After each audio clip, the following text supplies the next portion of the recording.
চলুন শয়তান কিভাবে মানুষকে ফিতনায় ফেলে এইরকম একটি ঘটনা আমরা শুনে আসি। একটি পণ্য বাজার। শয়তান বাজারের মধ্যে ঢুকলো এবং বাজার পুরোটাই একবার দেখে নিল। নেওয়ার পর শয়তান মনের মধ্যে শখ কষে নিল এবং সে একটি মিষ্টির দোকানের সামনে গেল। সেখানে গিয়ে মিষ্টির দোকান থেকে একটু মিষ্টির রস নিয়ে সে দেয়ালে লাগিয়ে দিল।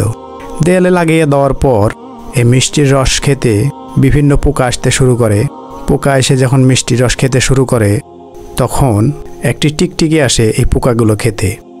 টিকটিকি যখন পোকাগুলো খেতে আসে তখন একটি বিড়াল এই টিকটিকি দেখে ফেলে এবং টিকটিকির উপর লাফ দেয়।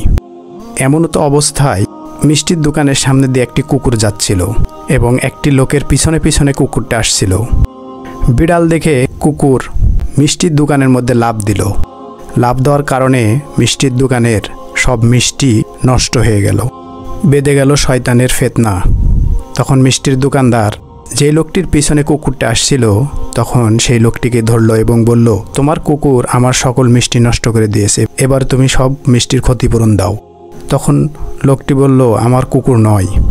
সেই সময় তার কেউ বিশ্বাস করবে না, কারণ কুকুরটি তার পিছনে আসছিল। শয়তান এই অবস্থা দেখে দূরে গিয়ে হাসতে শুরু করলো এবং এই বাজারের মধ্যে বেঁধে গেল একটি ঝগড়া। এই ঝগড়া থেকে সৃষ্টি হলো মারামারি। এইভাবেই শয়তান মানুষের মধ্যে ফিতনা সৃষ্টি করে।